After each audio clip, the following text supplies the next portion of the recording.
reminder of how difficult this sport can be. And is there anything else that can describe the talents of this newest teenage sensation? All the hype surrounding his first year in EA Sports Supercross has already made him one of the most recognized riders in the world. So much anticipation, so much hope, and ultimately so much pressure. When would these two show the world that they indeed were truly the next megastars of the sport? Last week, Ricky Carmichael and Travis Pastrana each won the biggest race of their young careers in Daytona. Carmichael beating McGrath for the first time in his 250 career. And Pastrana wrecking his way to 125 win number 1. Can the kids keep it up this week? Find out next as EA Sports rides into St. Louis. From the home of the NFL champion St. Louis Rams, the Trans World Dome, Toyota Trucks presents EA Sports Supercross, round number 10. Hello, everyone. I'm Art Eckman, along with former Supercross champion David Bailey. We're just off a tremendous Daytona, round number 9 of the series, and we had two brand new winners. First of all, the rookie phenom Travis Pastrana. Well, that kid just got his win a lot sooner than I think everybody expected. I mean, we saw that he had the talent, but he was pretty reckless. I mean, he was able to crash and still get up and win the race. And I know what it's like to get that first win. You get all that confidence, but it's so much so soon for Pastrana. I don't even know if it's sunk in for him yet. A good job in the 125s, where we've had a lot of different winners. We've only had 3 winners in the 250 class, and the new one last week was Ricky Carmichael. A big sigh of relief for the Kawasaki crew. They haven't won a 250 match since 1998, the opener, when Tortelli won it. Well, I mean, what a shot in the arm for Kawasaki. They've been struggling over there a little bit, and maybe the guys were starting to lack the confidence that the bike was capable of beating Jeremy McGrath. But on the roughest track and the roughest conditions, the longest race of the year, Carmichael just pulled away. I know he was really focused on winning Daytona at the start of the season. He knew he wasn't in fighting shape coming off the injury, but boy, he really got peak form for Daytona. With Travis and Ricky, our own Davey Coombs. Well, down here in the pits, I'm with a couple guys who got their first Supercross wins of their careers, at least Ricky Carmichael's case in the 250 class, and this guy right here, Travis Pastrana, first one ever. Well, thanks a lot. I felt really good all week. Daytona, it's a little different than the average Supercross. A lot of confidence coming in this week for sure. Did it feel like you expected it would feel? I mean, was it the greatest moment of your life to that point? It's pretty much the greatest moment of my life, but I took a digger halfway through the race, and I was knocked a little silly, but got up and was still able to take the win. So yeah, it was a great feeling. It didn't sink in until probably the next day. I just woke up like, wow, this is great. Well, listen, we'll let you get ready. I know you have a heat race, and right here, Ricky, you finally got out there, you got up front, you beat Jeremy McGrath. Yeah, I tell you, Davey, that was a long time in waiting. I've been working, and 250 has been tough. And finally put the Kawasaki up front, and you know, going to carry the confidence over, but it's going to be a little tougher. I think an advantage I had last weekend was outdoor, more of an outdoor type, and looking to be up front this weekend. Did it make it a little easier to go to work this week, to go out there and do all the testing and training, knowing that you got yourself a Supercross win? I did, but actually I didn't get to stay home that long this week. I had press day, so it was a kind of a short week. I didn't get to soak it up like I had wanted to, but I'm going to soak it up next week instead. Well, maybe that next week will be this week. We'll go back upstairs. The kids love these guys, even if he does have a Jeremy McGrath number 1 hat on. The Trans World Dome track, it's a fast one with a long start. And David Bailey, the longest whoop section we've seen all season. It's a great whoop section. What I like about it is that it's right off the start. The start actually goes wide around the first corner and enters the whoops right there. Then after the triple, they're going to go backwards across the start and into that mogul section. Very interesting layout. This section right here has proved to be tough all day long, that rhythm section, but the section we want to highlight for you are the whoops. These are tough. They start right here, they end right here. Then you got about a 10-yard flat section. Then you enter the second set of whoops, and you can see the first one right there, just about straight up. And something I think McGrath may be saving for the main. He came out of the corner and jumped from this jump all the way over the plateau and landed here in the approach to the triple. That's a lot faster, and he just might be saving that for later. Jeremy, although not winning Daytona, extended his points lead as we check out the 250 points list brought to you by Suzuki. McGrath by 27 over Villeman. He already has a 2-race lead on Carmichael. Our format for advancing to the main event, the top 4 riders out of the 2 qualifying heats earn a spot in the main. The rest of the field heads to the semis, where the top 5 transfer. The final 2 spots coming out of the last chance qualifier. Heat number 1 is ready to go. You see number 17, Robbie Raynard, Milliman, Wyndham, Morocco, top contenders.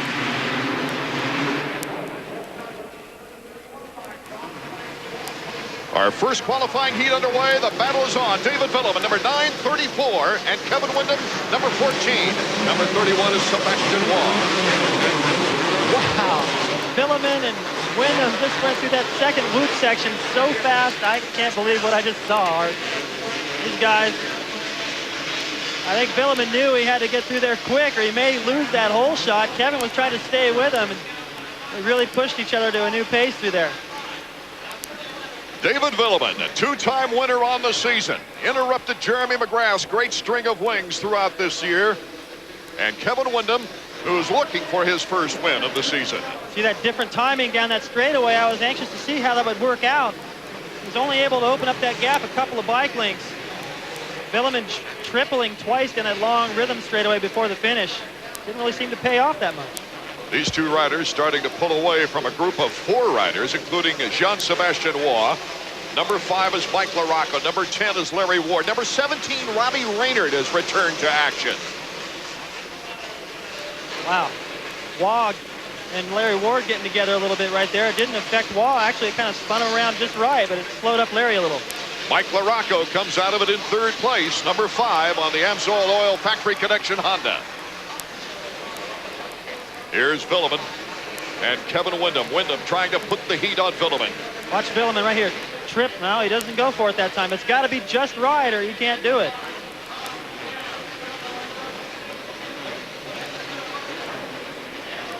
I thought Milliman was the fastest guy through the whoops tonight, but it seems like Wyndham made a run at him that last lap. They're approaching it again. See what happens. Wyndham will need to be a little bit to the inside. Milliman has won 5 qualifying heats this year, but Wyndham wants to take this one away from him. Yeah, you can see right there, he's trying to aim for that inside in case Milliman makes a little bit of a mistake. He gets a run at him through there. He'll be able to make that block pass. You saw what happened with Sellards and Way. Sellards making the pass, but he was on the outside. He couldn't really finish it. Wyndham to the outside, but Milliman continues to control the position.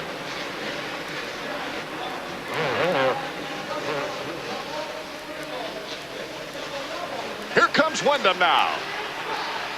Wyndham got the great timing on the jump, and Wyndham comes over that finish line jump just ahead of Milliman. Our new leader, Kevin Wyndham, number 14. He cut the corner just sharp enough. He knew Milliman was going to try to square back under him. Now watch Milliman. See if he picks it up a notch, tries to get him back. Difficult whoop section right there. The second part of the whoops, even more difficult than the first, as Wyndham tries to pull away now from 934. Kevin has won 3 heat qualifying rounds himself, but they were earlier in the season. Like 4 races ago was his last win at Indianapolis. Kevin's just the type of guy with so much talent, so much speed. It's beautiful to watch. Look at, he triples this time. Triples again. I was standing over there watching this in practice, and I couldn't believe my eyes. I was talking with Johnny O'Mara a little bit about it, too. He just said, I don't even know what to say. These guys these days are so good. The stuff they look at, I don't even consider, but they make it look easy. Kevin Wyndham, Milliman, LaRocco, and Raynard are top 4. Heat 1 at the St Louis Supercross continues. Stay tuned.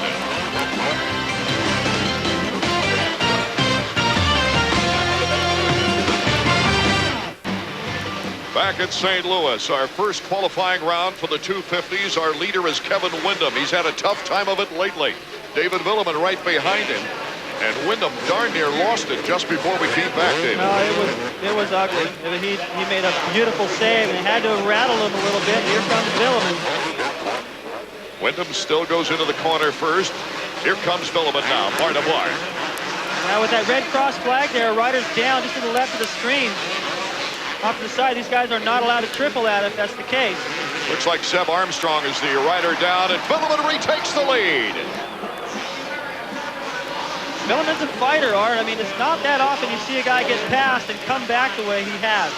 especially in a heat race where a lot of times a guy will settle for that one position. Well, it's just not a long enough race to regroup, but he studied what Kevin was doing, regrouped, used that triple right there. That's where Kevin made his mistake a lap ago, to put some time on him. Villeman almost needs a third victory if he hopes to give Jeremy some real competition in the points race, David, and I think he's fired up here tonight. Yeah, I got the idea, just the intensity on his face, on his mechanic.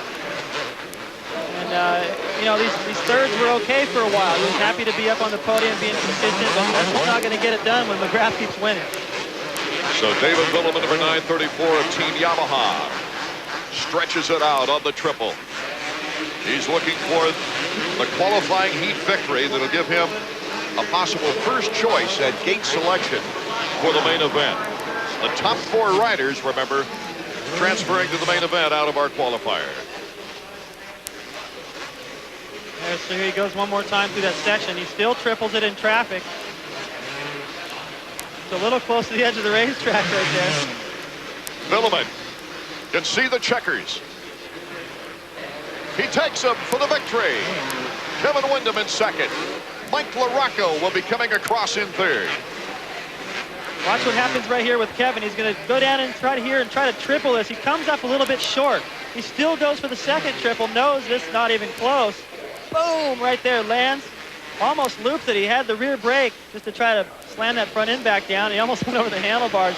Great ride to pull that off. Magnificent recovery for Windham to take second place behind this young man, David Villeman, as we take a look at the EA Sports Supercross results page sponsored by Suzuki. And it's LaRocco and Robbie Raynard in his first return since Indianapolis, coming off a deltoid nerve injury. And so that's a terrific ride for Team Suzuki's Robbie Raynard, just now getting back into the flow. Let's go to Davey. David, that was a great battle with Kevin Windham. Tell us about the second time you passed him. Yeah, at that time in the beginning of the race, I did some couple of mistakes, so he passed me. And after I was behind him and just found some new lines and jumped the rhythm section correctly because I had bad time, and I could pass him back, and you know, before two laps before the end, and so it's pretty good for. I will have a good peak for the main event, and hopefully I can ride a little bit better. Are you going to watch McGrath and Carmichael in this next heat? Yeah, I will watch, and I will try to find something different from them, and maybe it will help me for the main event. David Villeman having a terrific first year in the 250s. Jeremy McGrath and Ricky Carmichael match up again in Heat 2. It's coming up next. Second 250 qualifying heat here in St. Louis, where the matchup that we've been waiting to see is about to happen. The 6-time Supercross champion Jeremy McGrath versus the challenging youngster, last week's winner, Ricky Carmichael. The head games begin right here in their opening qualifying round.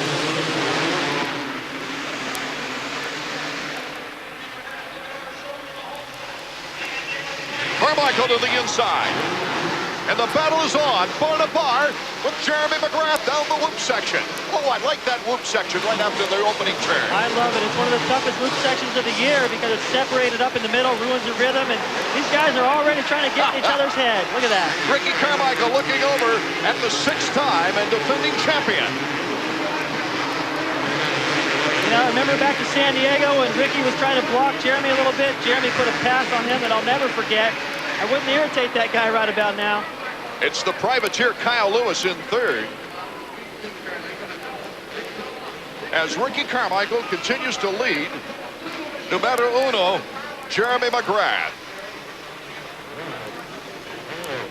Carmichael looking very smooth right now. He's a little bit worried about that second section of whoops, though. Thought Jeremy might have that a little bit more dialed. We're going to find out here in a minute. Here's the first section of whoops. The flat area. And here's the section that David was talking about. Now Jeremy gets in there quick enough, just flies into that corner to let Ricky know as soon as he's exiting, hey, what's that front wheel doing there already? Carmichael protecting the inside as we go into the long straightaway. This little mogul turn to the left. Very interesting. And then a double and a big triple. That shot we just got of Chad right there, that's from Randy Lawrence, Jeremy McGrath's mechanic's camera. He's wearing a camera in the pits. Little idea as to what a mechanic has to go through and what he's looking at. fighting for space with the other guy's mechanic. Get the board out, you write the instruction down. Here comes that whoop section again. That last lap, Jeremy was a little bit quicker through there. You see, he's positioned himself to the inside just in case. Carmichael doing a nice, flawless job that time, David. He had a little bit better run. A little bit bigger lead heading in that time as well. As we look at this tremendous battle out front, Sebastian Tortelli has moved into third around Kyle Lewis in fourth. Michael Craig is on the bubble right now. Little bobble there from Carmichael. Doesn't lose any time. McGrath can see that. Knows he's getting to him. Well, mistake right there by Kyle Lewis. The same exact corner where Carmichael just pedaled through. That's Heath Voss, number 33, the leading privateer.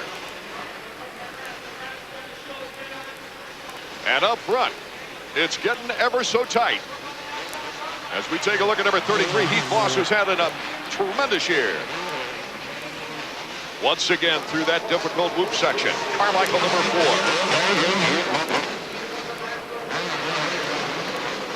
Oh, it's getting pressurized. Watch what Jeremy does right here. This may come out. This may work one of these times. Carmichael cutting in front of him, and Jeremy tries the outside now as they go into that mogul area. Jeremy McGrath has the advantage. Bar to bar we go into the triple. Oh, what a show. The flash bulbs going off all over the Transworld Dome. Jeremy had to know Carmichael was going to do that. Look at Ricky triples right there. Didn't pan out. And McGrath's got the inside advantage. McGrath, our new leader. He makes that a pretty clean pass. I thought he might go in there and return the favor and try to keep Ricky on top of that berm an extra second or two just to get him off balance. See if Ricky can come back at him through here. Carmichael trying to get a good angle to make a black pass, and McGrath slips through as they come off that platform. We almost hate to, but we've got a commercial break here. As the battle continues, we'll be right back. Lewis in one of the most exciting showdowns between Jeremy McGrath and Ricky Carmichael in a heat race this year. Carmichael led for the majority of the race, and it's been just this close all the way. You know what I like about this racetrack is it allows these guys to race close. You saw Ricky was able to go to the inside back there. There's a lot of room out there to race side by side. Good save. You see Jeremy give a little cock of the head like, come on, don't pull that already. We don't have to block each other like that. We can race clean.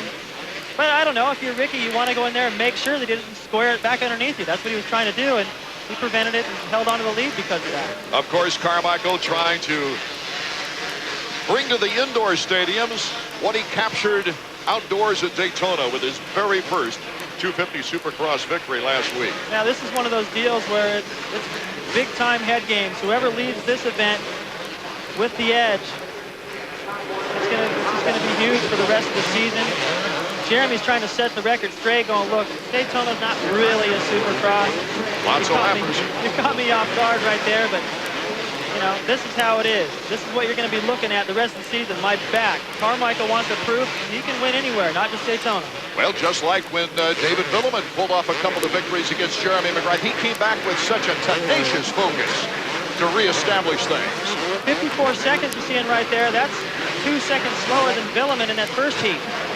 So Villeman and Kevin Windham are on this pace. Could be just a lap that we're getting. Might not be an accurate reading. I'm sure these guys are capable of running pretty much the same pace.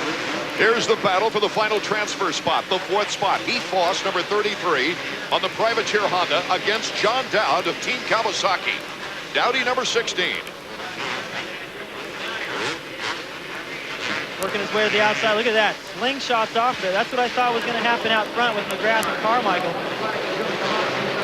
It's a long ways to the outside, but if you get out there quick enough and use that berm and bounce back off it, you can make the pass like John just did.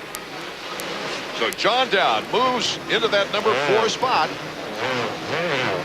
with a chance to go to the main event directly out of this race with McGrath, Carmichael, and Tortelli. There you see a little bit of a gap now. Back to Carmichael. So Jeremy picking up where he left off before they hit Daytona. Gets a signal from the mechanics area right there. This is the white flag lap. I love this track, and all the riders I've talked to really like it as well. They say you can race side by side, you can take different lines and not lose time in case you're in traffic. This section right here, when these guys triple through there, it's just, I don't know, it's just outstanding. So Jeremy McGrath wins his 9th qualifying heat of the year. Out of 10 races, McGrath, Carmichael, Tortelli. Well, he had to earn that. What a ride. Carmichael's got to be a little bit disappointed back there going, man, you know, I can't have any more momentum than I have right now. I rode my tail off. I got the whole shot. What's it going to take? And as we take a look at the EA Sports Supercross results page, sponsored by Honda, Jeremy McGrath, Carmichael, Tortelli, and Dowd, headed toward the main event. Michael Craig finishing up in 5th, and Craig, along with Voss, will head on to the semifinal round. Let's go down to Davey. Well, Jeremy, that was your 9th heat race win of the year, but that one looked pretty tough. Yeah, the track tonight's not really that tough. It's a really fun track, and it's big, and it's not that much out here to separate everyone. And RC was riding good, and, you know, I had a great start. I just kind of overran the corner there, and there he was. So I had to take my time and be smart and try and pass him when I could. It looks like you guys are riding really close, of course, but you're also riding pretty fair. No real contact. Yeah, RC was riding a great race, and, you know, I was just trying to be a little bit smarter than him, and I made a move, pretty good move around him on the side over there, and, you know, it's really tough to pass here because it's kind of one line, and the whoops are pretty even this week, so I think it's going to be a battle. We'll let you go get ready for the main. All right, thanks a lot, Davey. From the Trans World Dome, Toyota Trucks presents EA Sports Supercross. The semifinals for the 250s coming up when we return.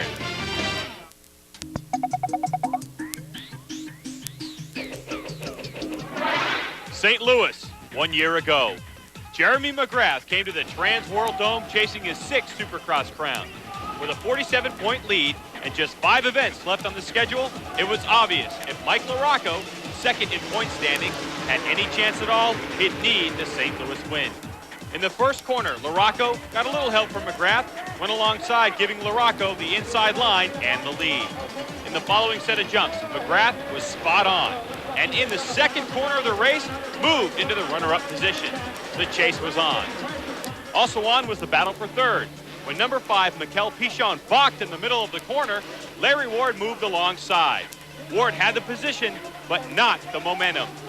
With a love shove from Pichon, Ward was out of the picture. Meanwhile, at the head of the pack, McGrath was set to slam the door on LaRocco's bid for the St. Louis win. McGrath worked the track.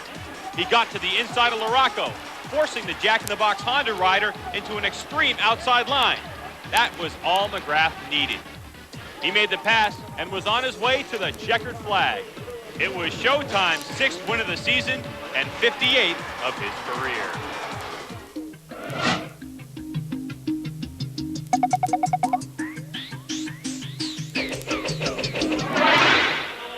Welcome back to St. Louis, everyone. What a race that was back in 1999. McGrath, the only 2-time winner here in St. Louis.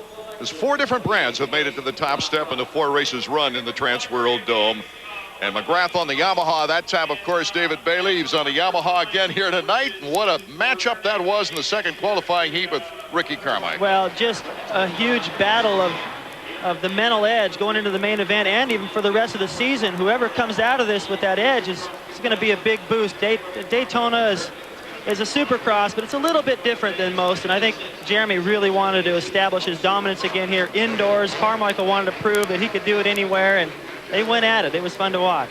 And the first heat was an excellent example of David Villeman having an outstanding first full year on the 250s. You know what impressed me is, as short as these heat races are, only 8 laps, he was able to get out lead for a little while. Kevin Windham was able to get by. He was able to still regroup. A mistake by Kevin helped a little bit, but usually you don't see a guy regroup that quickly. And Villeman was definitely on the pace. His lap times were quicker than Carmichael and McGrath of the second heat. So those guys are definitely in the hunt. Let's check in with Davey Coombs.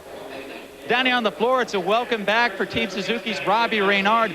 Robbie's been hurt ever since last October when he messed his shoulder up at the U.S. Open and Supercross. He tried to come back earlier in the season. It didn't work out. Thought he'd give himself some more healing. However, it's a mixed bag for Team Suzuki because Damon Huffman went down in practice today. He bruised his lower back. He should be back soon. And another top rider went down. Team Chaparral's Tim Ferry dislocated his thumb in practice. 2 top guys out, 1 coming back in. Thanks, Davey. As we get set for our first semifinal of the 250s now, Larry Ward, number 10 of Team Kawasaki, is the only factory rider really in this group. But we've got some interesting riders trying to make the main. Is Greg Schnell, a 125 privateer, Jean-Sebastian Waugh, and they're off and running. Watch for Grayson Goodman.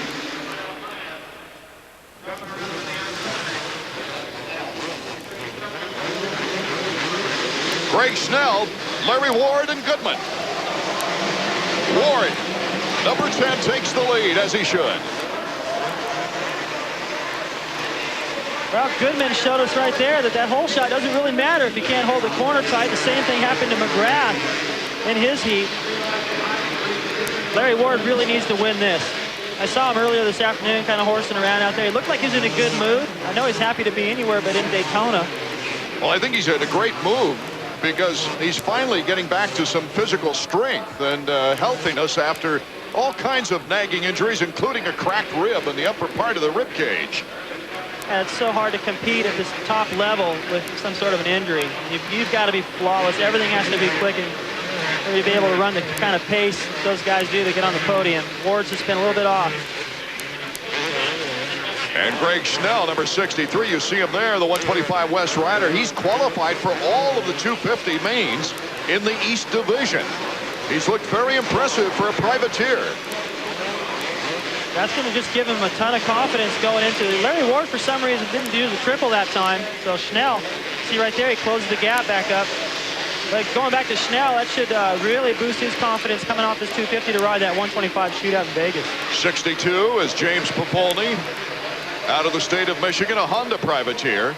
He qualified for his second 250 last week at Daytona when he got an 18th. He also had a 15th place finish in the second round at Anaheim, number 62. Let's take another look at what happened to Larry Ward out front.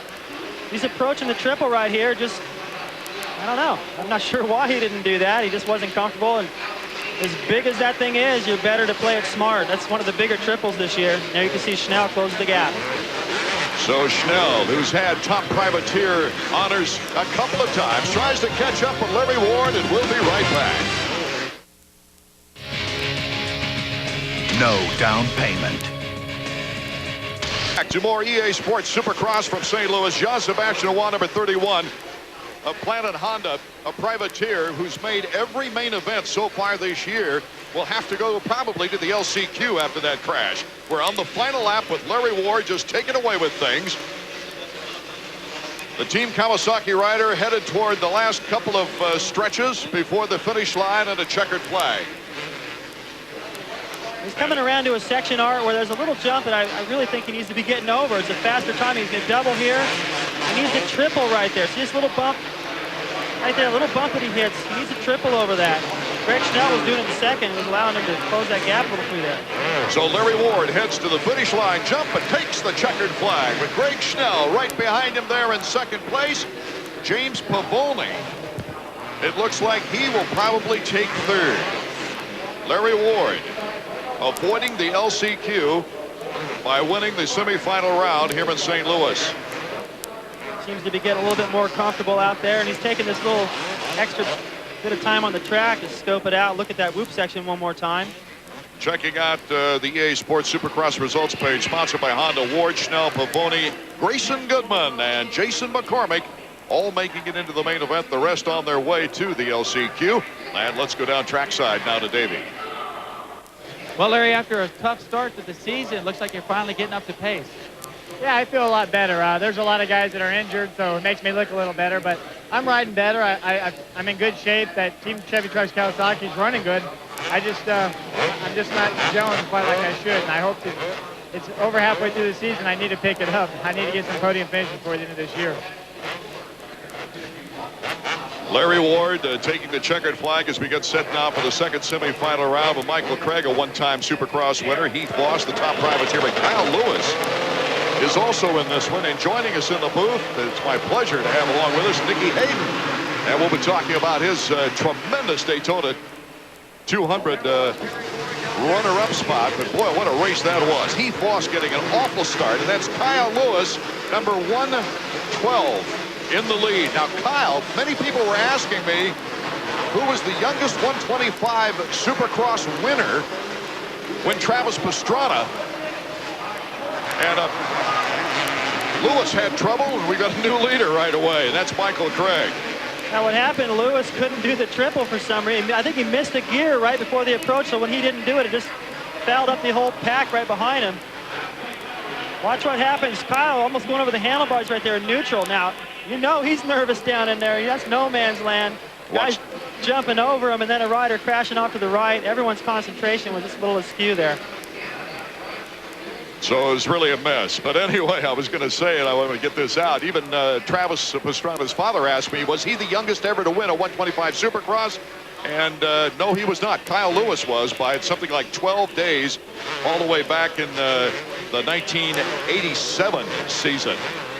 Joining us, though, is Nicky Hayden. And Nicky, I'll tell you, I get excited with Supercross going on, but you and your battle with Matt Mladen in the Daytona 200 was something to behold. That was a great, great race of the season. Thanks a lot, Art. Yeah, I had a lot of fun, but unfortunately we came up 11 thousandths short, but a lot of good things came out of it. I feel really good for the rest of the year. We got a few things we want to work on the bike, and we'll just have to see how the rest of the year plays out. Well, to have the first race of the year, such a confident, contending type of race, really must have made your crew feel great, too. Yeah, my guys, I was glad to give something back to them after the 600 crash we had on Friday, something that wasn't really our fault. The guys had worked so hard, my mechanics, all winter, and to be able to come away with the podium, and I was happy for them. So, Nicky, it must really gear you up for the rest of the year. What about Supercross and motocross? I know you have some fun around the farm. Yeah, I enjoy riding motocross. This is actually the first Supercross I've been able to get to this year. Me and some buddies of mine just cruised up this afternoon. I'm only about 3 hours from here. These guys are unbelievable. They're in such good shape, and really impressive to watch them, and hopefully they put on a good show tonight, and I'm sure it'll be a close race. Nicky, it was really great to see you do such a great job at the Daytona 200. Thanks for joining us. We'll be right back. Our second semifinal continues for the 250s here in St. Louis, Missouri. Michael Craig doing a good job. The young man from El Cajon, California, on a Yamaha Privateer. Out in front as the battle for second continues with Jason Thomas. And Heath Voss, number 33. Heath Voss in front of Jason Thomas, number 51. Jason Thomas with one Ironman performance this year, and Heath Voss is our leading privateer on the series. And that Ironman, we were talking about guys riding the 125 and the 250. Yeah, you talk about two tough riders out there, Heath Voss and Thomas. These guys are just not give an inch. Starting line and ride another race. There's our winner taking the checkers here in the semifinal, second semifinal. Number 43, Michael Craig. Nicky, before we let you go back to the stands and have some fun, what about the future coming up? Well, you know, crashing in the 600 race really kind of changed our focus from maybe repeating the championship there, now a little more on Superbike. The 200 really, we felt really positive with how things went. And I was really impressed with the way the RC51 was. I didn't think it was going to be that good from the start, and it was extremely well. So, you know, hopefully we can get some Superbike wins this year. Okay, let's go down to Davey Combs now. Thanks, Nicky. Well, Mike, that was a pretty solid ride there in the semi on the Motor World Yamaha. Yeah, you know, my bike's working really well. Glenn Boggy, all the guys down at Motor World, Jared. Just want to say thanks to all those guys for, you know, just backing me up. Every time I go in there during the week, they kind of keep me pumped up. And it just seems like, you know, I'm really happy there. And hopefully I can just keep, you know, getting some more publicity for these guys and hopefully get a better deal for next year from Motor World. What about tonight? What's your expectations for the main event? You know, I want a top 10. It seems like every time I go out there and say that, I end up falling or doing something stupid. So, you know, I took off 2 weeks. I haven't rode at all. A little winded, but it seemed like my Motor World bike is getting a good hole shot. Go out there and get the main hole shot, hopefully, and then just ride strong. I'm looking for a top 10 for sure. If I can get that, I'll be happy, and I know I can pick it up from there on out. It's coming up May 6th. Be a part of Supercross history. Destination Las Vegas. The final round of the year will be presented live. All 3 hours of the race program for only $14.95 pay-per-view. Check it out now. Direct Dish, In Demand, Direct TV. All coming up May 6th. Don't miss it. We'll be right back as the 125 heats have been exciting all season long. They're next from St. Louis. Welcome back, everyone, to the Trans World Dome in St. Louis. As we get set for the first 125 qualifying heat, 8 laps, 9 transfer to the main event. And we feature 2 of the hottest riders in the 125. Stefan Roncada, the 2-time winner, and Travis Pastrana, just coming off his Daytona win. Michael Brandes, also a winner in the opener. Tyler Evans, Jason Thomas, we're set to go.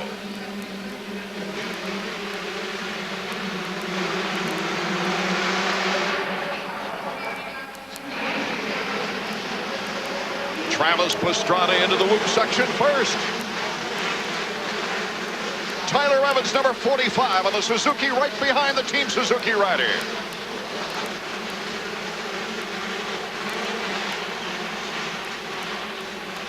The 2 Suzukis out in front, trying to draw away from Paul Curry on the Honda. And then Michael Brandes behind him. Good clean start. The Suzukis, though, getting the advantage, David. Big advantage for those guys. Look at Travis tripling into that corner right there. Tyler's going to study everything. This is the kid that's hot. He just came off a win in Daytona last week. Tyler's going to learn a little bit here. I really expected Roncada to be up there battling with these guys. In practice this afternoon, the guy was just on fire. Something happened to him in this early lap. He's running near the back of the pack right now.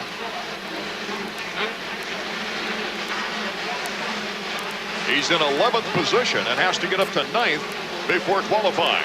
There goes Brandes right there. Paul Curry right on his tail as they get into that whoop section. Look, the entire straightaway is full of whoops. They get about a 10-yard break right there, then back into more. These are even deeper and harder. Michael Brandes out of Quail Valley, California on the FMF Honda, number 27. Injuries started catching up with him earlier in the year, but he did win the opener in Indianapolis, getting the whole shot and leading all 15 laps. Jason Thomas chasing him down, number 51. Jason riding the 125 and the 250 today. Gets the Ironman award if he makes both mains. Jason Thomas making both mains in Pontiac, Michigan this year. As we take a look at Brandes, number 27. Here's Travis Pastrana taking the lead here in the first qualifying heat of the 125s from St. Louis.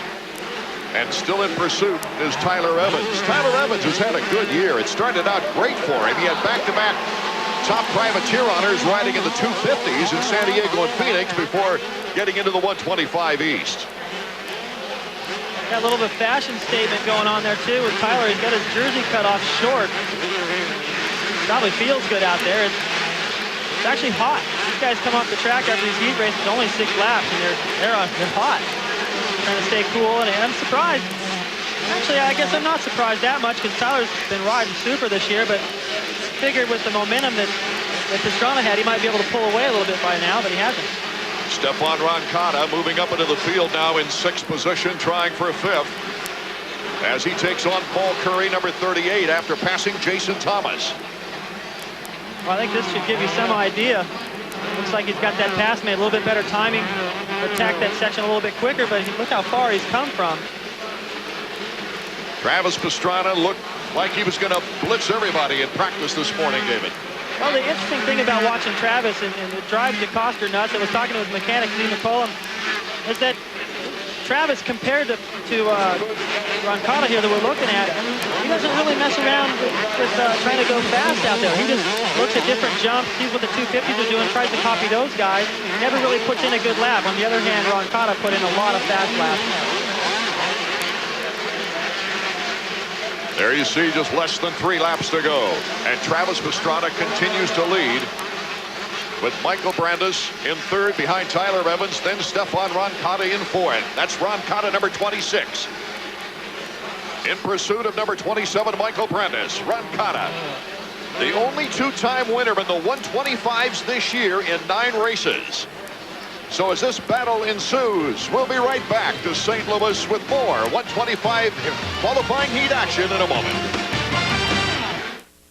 We're back in St. Louis for the first qualifying heat of the very exciting 125s. And the guy who helps make it so exciting is number 199, Travis Pastrana. Just coming off his first win at Daytona. He has pulled away, taking a dominating lead here in the opening qualifying lap. And you see a 2.2-second lead on Evans, 11-point-some seconds on Michael Brandis in third. Well, you can see now he has started to stretch it out. Just little mistakes by Tyler, and he's not able to make that time back up. He's able to run Travis's pace, but those little mistakes here and there really cost him. One should get back on the bike before landing. And here's Stefan Roncada coming across in third behind Tyler Evans. No doubt in my mind he's the fastest rider out here in the 125 right now. It just was a shame that he didn't get the start to get up there to challenge Pastrana. I think he had something for him, but so far Travis is having it his way. Let's go down to trackside and Davey Combs. Man, Lee, you got to love those wins, but those tricks have got to drive you crazy. Yeah, well, they make me a little nervous, but, you know, that's Travis. He loves that, and, hey, he rode good, and if that's what he likes to do, then that's okay. Travis Pastrana, as long as he wins, can do anything he wants to do down there, I have a feeling. As we take a look now at the wrenchhead.com 125 first heat results. Pastrana, Evans a fine race there in second. Stefan Roncada coming all the way back to third.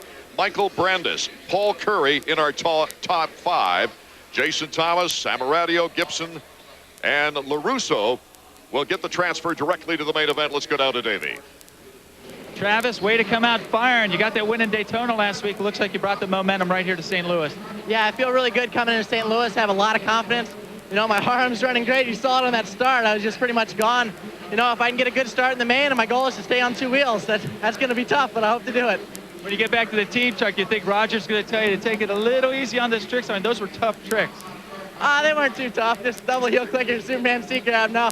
But probably, you know, I'm just having a good time out there. I felt pretty comfortable with the tricks I did over the jump, so hopefully in the main I'll be able to have a chance to do some tricks again.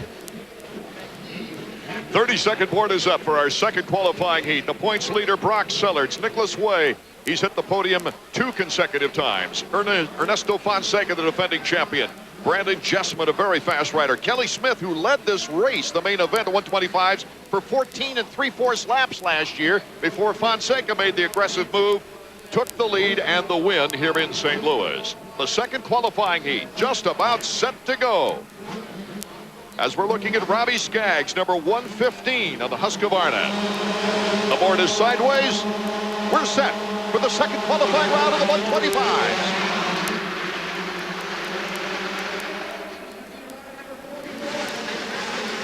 Brandon Jessamine into the corner first, but Nicholas Way, bar to bar down the whoops. Here comes Fonseca on the inside. Fonseca having trouble. And Nicholas Way comes out of the pack, the leader, with Fonseca battling Sellards for third. Number 44, Jessamine has always proved fast in these races. Well, he's definitely fast, but he's had some problems going down the early laps, having to come from behind. This will be a great opportunity for him to get out there. He's surrounded by the best riders in this heat race right now. It should teach him a lot. Nicholas Way has been showing very hot lately. He is our leader on the pro circuit, Kawasaki, number 23. Saw him this afternoon. He looked pretty relaxed. He's been fast. I think he knows he's got a win in there somewhere. He's just got to get the start and have it all come together the same night. Last year in St. Louis, he went to the LCQ, barely got into the main event, getting a 4th place, had an 11th place start, and came all the way back to 4th for a finishing result. Here's Fonseca, number 1. How about that? Kelly Smith right there behind him. I guarantee he hasn't forgotten what happened last year. Fonseca Watch Fonseca to the left right here. Looks like he's got a shot at the lead. He gets excited, gets one bad bump sideways, and just has to fight it all the way to the end. Sellards gets by. Did a good job to keep that on 2 wheels right there. If he'd have crashed right there, he'd have been like his teammate in the first heat, having to come through the whole pack. It really wrecks your confidence for the main. Brock Sellards has now moved into second behind this rider, number 23, Nicholas Way. Sellards on the FMF Honda. And Fonseca is in third with Jessamine now in 4th. This is a real good measuring stick, or just a good reference, I suppose, with Sellards chasing right there. Sellards the points leader, last year's champion. the new kid on the block, Jessamine. Wade's got the talent back there. So far, he's been able to hold him off. If he can do that, I'm telling you, Art, I've been in that position before where you get a win like this, and you're able to pull away slightly. You sit there in the truck before the main with nothing but confidence. Robbie Skaggs, number 115 on the inside, trying to pass Paul Carpenter on the Suzuki. Carpenter, number 73. And here's our leader once again, Nick Way. You can see that gap has opened up just a little bit more, maybe another bike length or two. Way out of DeWitt, Michigan. This section right here has just been really giving these guys problems today. You have to have your rhythm. You got to set the bike exactly in the right place. If you mess up in one spot, it ruins your speed down the whole straightaway. We'll have more EA Supercross from St. Louis right after these words. Supercross in St. Louis. And it's Nick Way in the second qualifying heat of the 125s, who hasn't got a win yet. And the guy behind him, number 18, Brock Sellards, is starting to put some real heat on as we get toward the end of this qualifying round. Brock Sellards, with 4 consecutive second-place finishes, leads Stefan Roncott in the points by 8 points. Right now, Sellards is only a second, .9 in back, and closing fast as they go into the whoops. He's looking to get that mental edge out of this race. He's already got Way a little nervous. Now Way's going to have to focus on Sellards a little bit as he goes for certain lines. He can't leave the door open anywhere because Sellards is right there to take advantage. And these guys pushing each other have really widened the gap back to Fonseca. A lot of people asking me this year, Art, what's up with Fonseca? You know, he was so dominant last year. I don't think anything's up with him. I think we're seeing the same guy, but you know, what's up with the rest of the pack, I think, is the better question. I mean, both these guys were riding 250s early in the season, while Fonseca chose to just wait it out. Maybe they brought in a little bit more confidence. I don't know, but the entire level of this field has gone up so much that it doesn't make Fonseca look quite as impressive as he did last year. We're on the final lap for Nick Way. Can he hold off the very determined bulldog, Brock Sellards? Sellards gained a lot of confidence starting the season in the 250s. Here he comes on the outside of the boots. Nicholas Way's got the edge. Good block pass as they go up on the platform and head to that vicious triple. Yeah, I was wondering what he thought he was going to do there. He played it right. Well, yeah, you got to make the run at him and make him nervous, knowing that he's got to pick up his pace through there, or he's going to get past. But he really had nothing, no play there in the corner. Way had the inside, and he will not let you get by. About a 5 bike length as they go into that corkscrew turn. The timing section. Nick Way looks like he might be able to hold on. The final turn as he heads to the finish line. Nick Way, the checkers. What a hard-earned victory for Nick Way. Good ride for both of them. You know, Sellards knows he has the speed. Way got the win. They both pulled away quite a bit from Fonseca. So Nick Way gets his first qualifying heat win of the season. Number 23's got to feel good about that. Brock Sellards, of course, coming over in second, a close second. And both those riders pulling away from Ernesto Fonseca as we look at the wrenchhead.com 125 heat results. Number 2, Way, Sellards, Fonseca, the top 3. Jessamine hung in there nicely, and Kelly Smith as well on the KTM.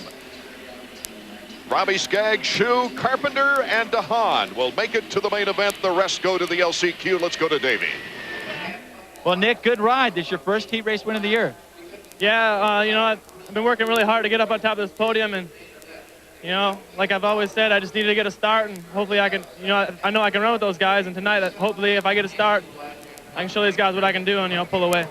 When you got Brock Sellards challenging there, especially on the last lap, pretty close racing. Yeah, I was trying to be pretty smart, not do anything stupid. I saw he's a little faster than me in the whoops right there. I'll make a correction for the main event and just ride as hard as I can. Good job, Nick. Yeah, thanks a lot. The 125s surveying the track before their main event here at the Transworld Dome in St. Louis, Missouri. Round number 10 of 125 action, and this will be in the 125 East Division. David Bailey, that 125 action from Daytona was simply outstanding. And you know, when you look at Travis the kid's career is so young. There were very few races for him to get ready to win a race that big, but here are some key points, I believe. It was the first race he had an opportunity to ride without a cast on his throttle hand. He was healthier, and it's a freestyle type of racetrack. It was so much rougher, so much more room out there, and a longer lap that he was... The 125 main from St. Louis is underway. Brock Sellards on the inside. Jessamine, number 44. Number 23 is Nick Way, battling it out with Sellards. A Pro Circuit Kawasaki rider. Still bar to bar with Brock Sellards. Sellards now the FMF Honda taking the slight advantage. Has gone down hard in that second loop section. So he's going to be in last. Before that, it was Michael Brandis who went down to the first corner and was in last. Yeah, Fonseca getting tied up with Olaf on the KTM. But Brock Sellards now is trying to get credit for leading this first lap. Brandon Jessamine, who looked so good in qualifying, is trying to hold on there in second place with Nick Way in third. Now, because of what happened in this opening lap, you see the green flag. We're go here. Jessamine and Nick Way both getting great starts here in the main event, riding with a lot of confidence right now. This could be a breakthrough event for these guys, carry momentum through the rest of the season. But that first lap through that whoop section, Nick Way and Sellards just banging elbows all the way through. Sellards really had to earn that lead. Back in sixth is Travis Pastrana trying to work his way up as we check out our leader, number 18, Sellards. There's Pastrana. He's trying to take on Paul Carpenter on the Suzuki. Has to back it down, play it safe right there. I saw him experiment with that outside line a little bit, just the way he wanted to hit it on that warm-up lap. Oh, look at the difference. He just jumps a little bit better, a little bit farther.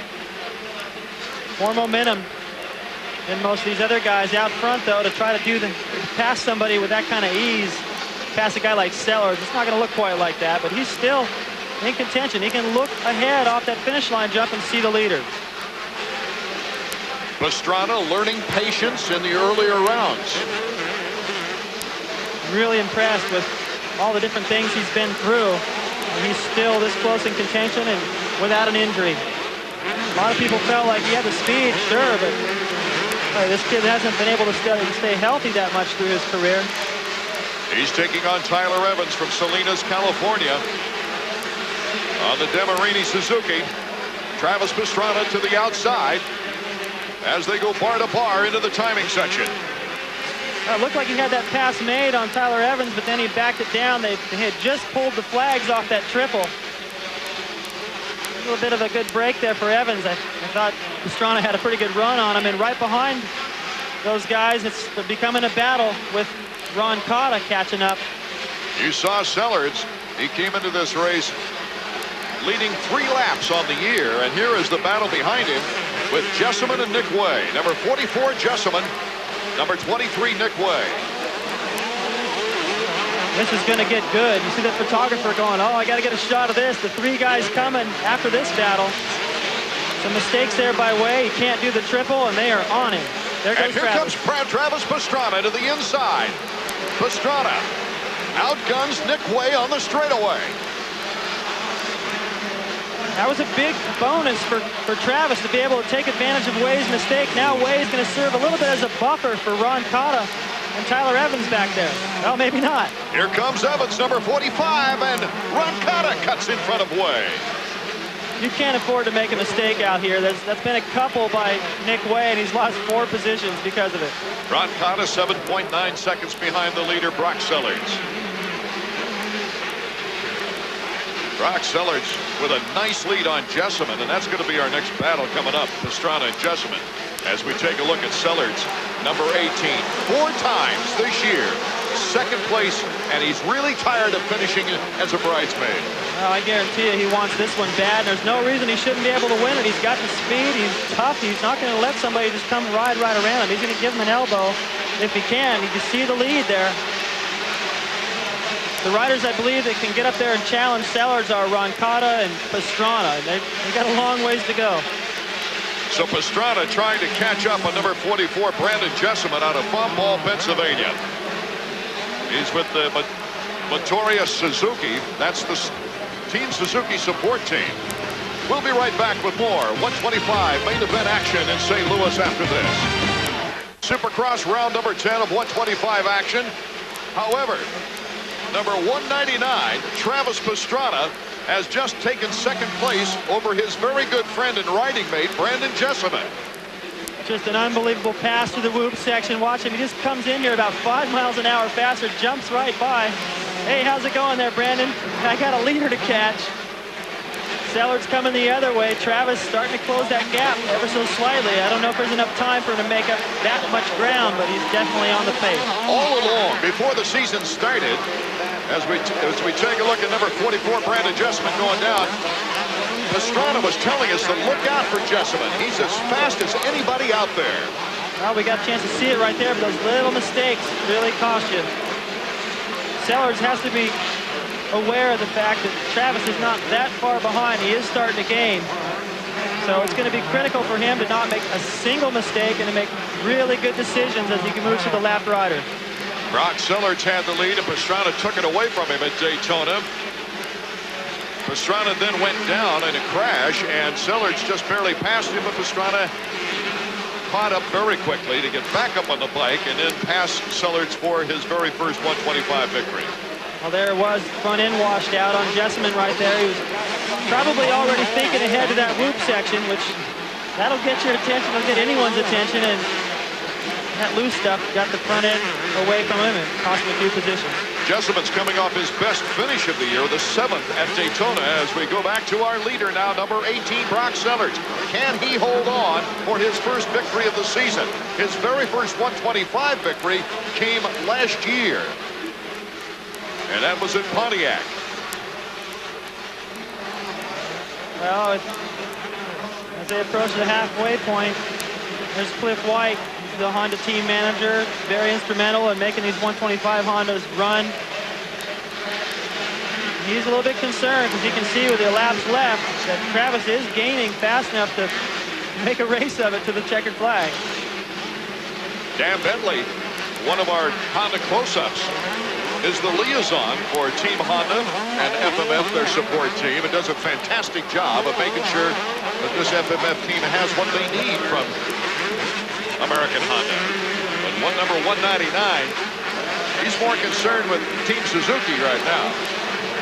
Look at that, just slingshots off that outside berm. The thing I like about Travis' chances here is Sellards is riding an awesome race, but Travis has been able to somehow click off some time, and he's able to do it in different lines.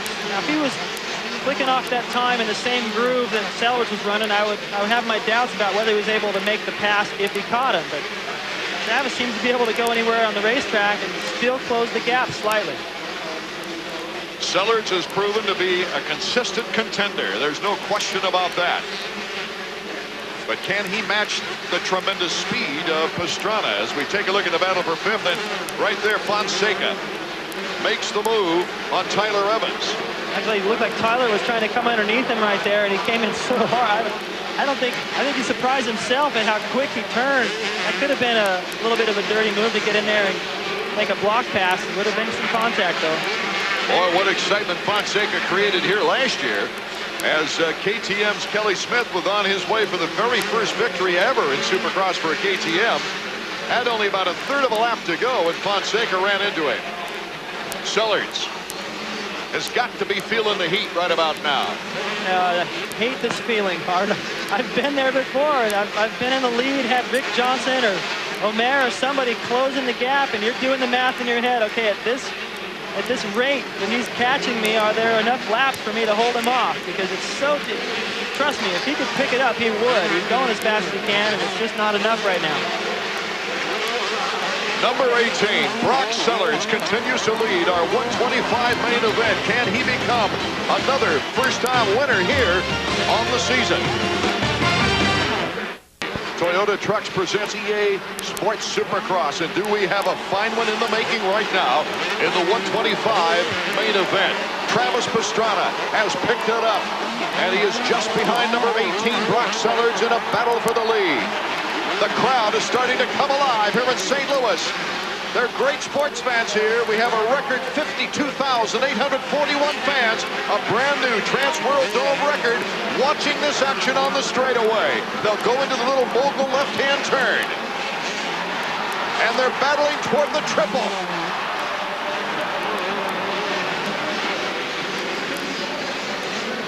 Brock Sellard's able to hold on to his own for the moment.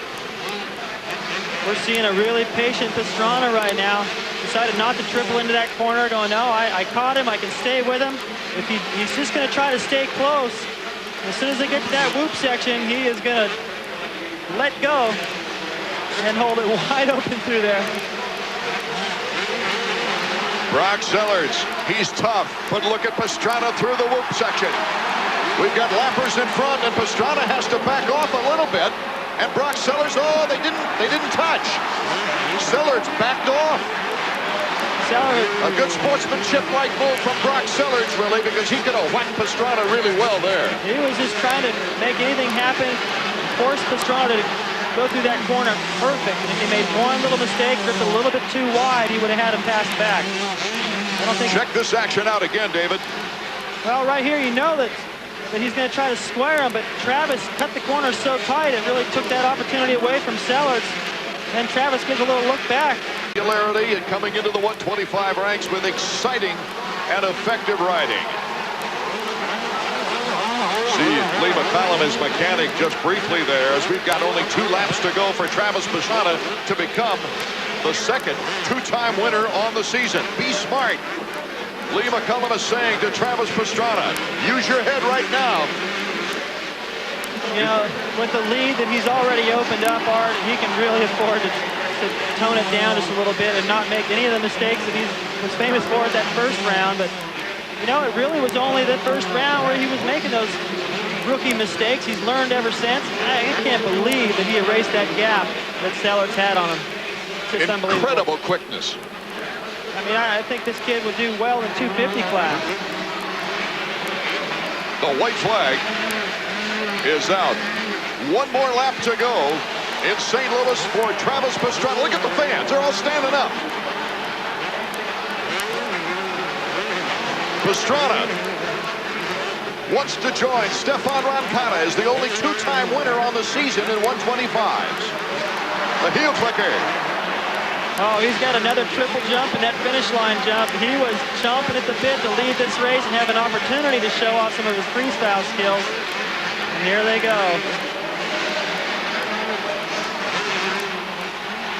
And a salute to the crowd for Travis Pastrana.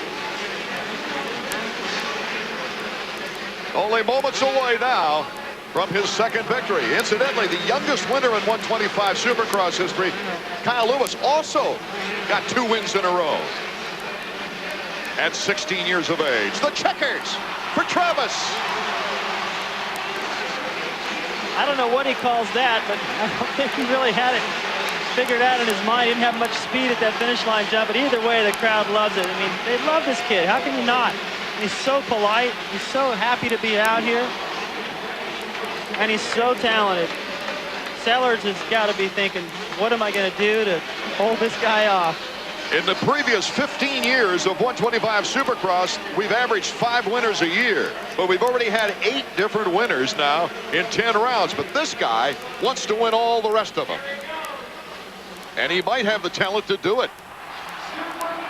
Oh, let's go down to Davey Combs. Well, Lee, you got to be stoked how things are going for you and Travis. Last week you win at Daytona, then you come back here to St. Louis and you do it again. Yeah, I tell you, it doesn't get no better than this. Daytona was an awesome race, and now he comes back and rides so good in here, and he just went for it, and it's just great. It can't be no better right now than this. Congratulations. Thank you. Travis Pastrana getting a big hug from Roger DeCoster, the team manager of Team Suzuki, and there's his mechanic going over, Lee McCollum.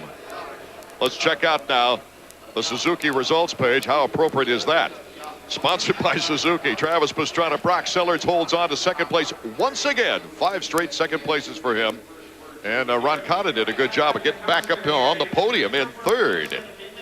So as we check out the rest of the results here on the Suzuki results page, let's go down to Davey. All right, Travis.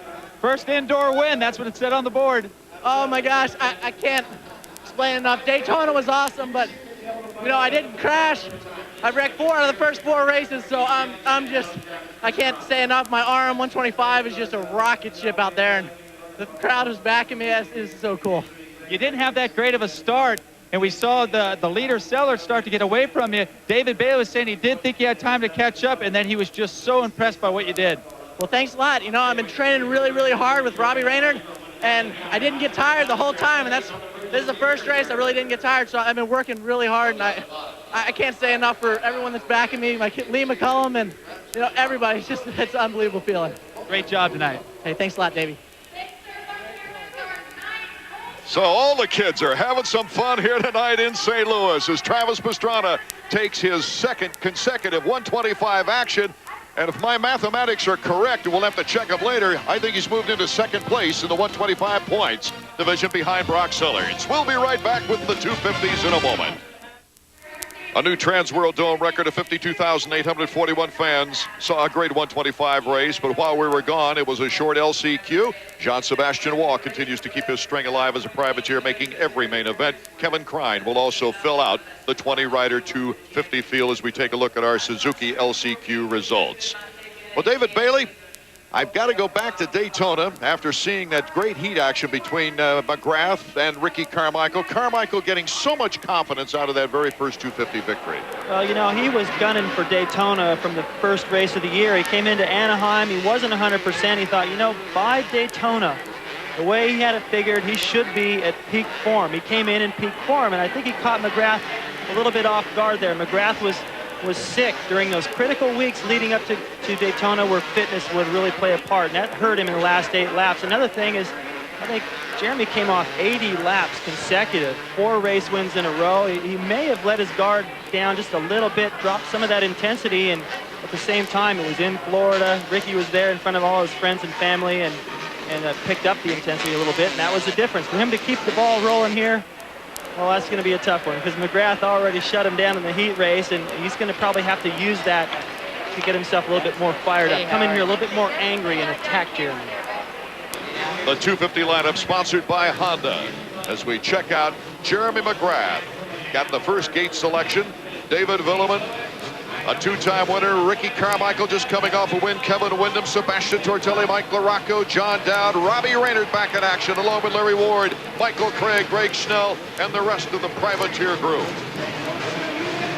So it's get nervous time. The field is thinking hole shot. Yahoo.com, hole shot money ahead.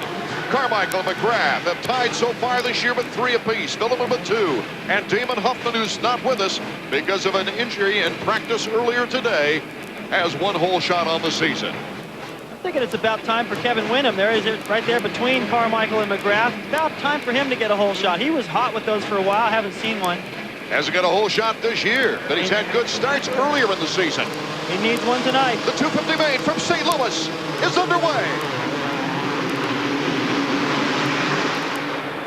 Villeman with a good inside charge, and it's almost a tie between Villeman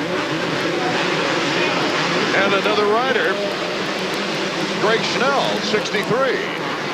We'll have to see who the officials give the Yahoo.com hole shot money to as Villeman has the lead, though. That's the important thing right now. A critical pass, though, right there. McGrath was able to kind of slam in and get past Carmichael. Carmichael thought he had McGrath to his outside, I believe, and he moved out. That opened the door for Jeremy to come on the inside. Now he's got to work his way around. So both heat winners out in front. Villeman in first. McGrath in second. It's Larry Ward in third with Ricky Carmichael in fourth. Mike LaRocco in fifth. Sebastian Tortelli in sixth. Kevin Windham in seventh. To give you a complete rundown.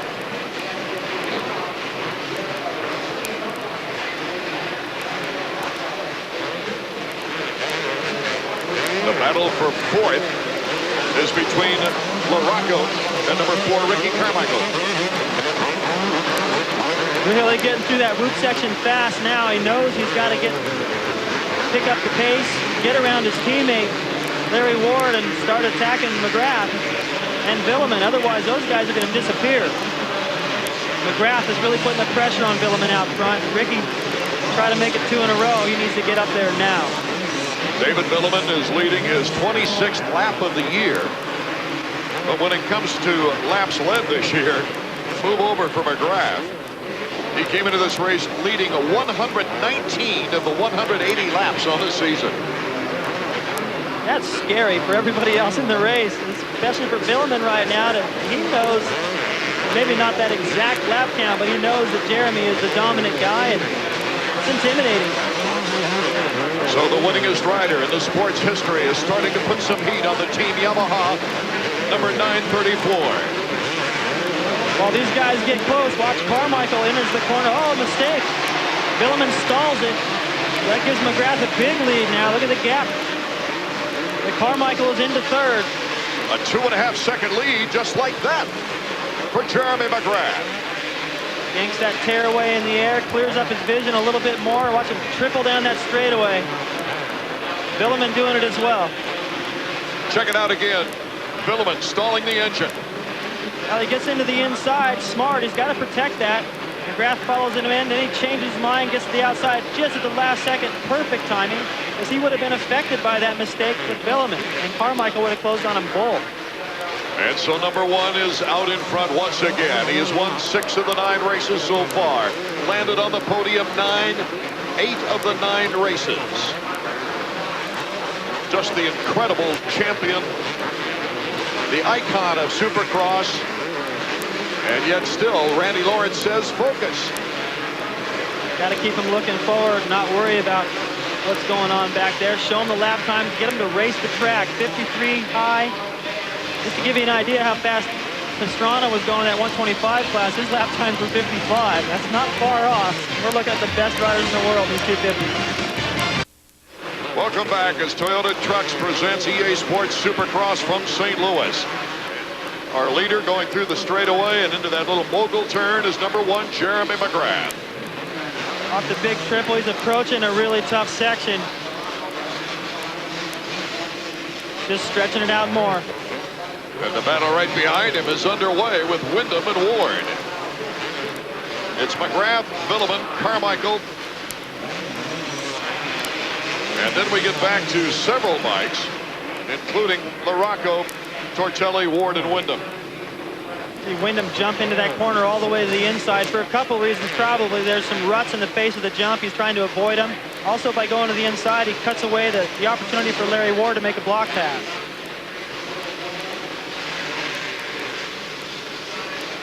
Kevin Windham, number 14. If watching Supercross on ESPN2 doesn't totally satisfy your Supercross fix, check out PaceSupercross.com, 24 hours a day, 7 days a week.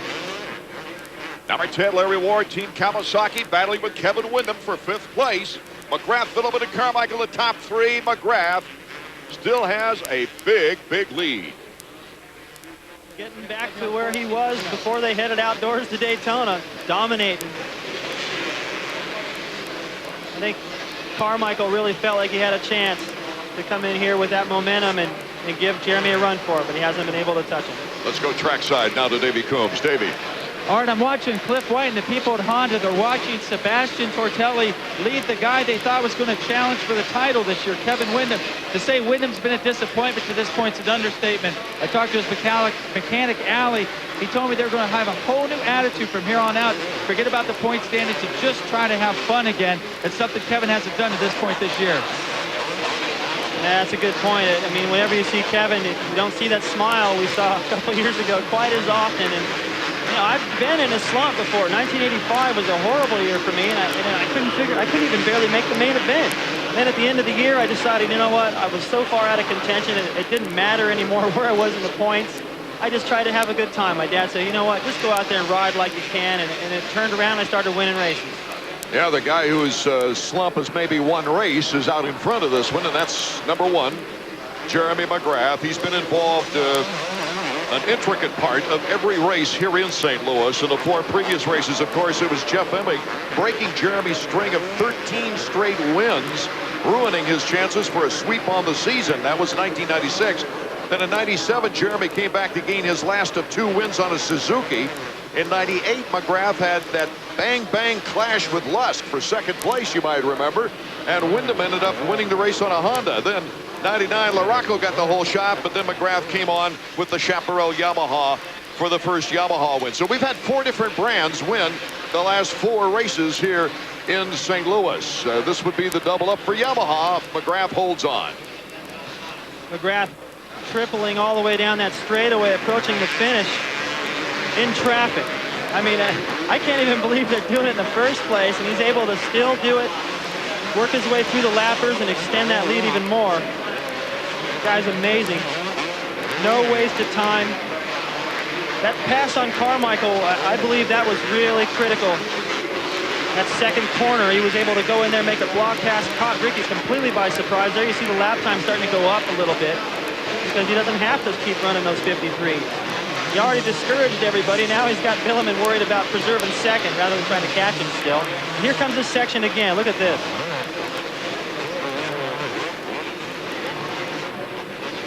You come up short right there, and you're going to just get that stretcher ready. It's just unbelievable what these guys are able to jump. We saw Kevin Wyndham come up a little bit short there in his heat race.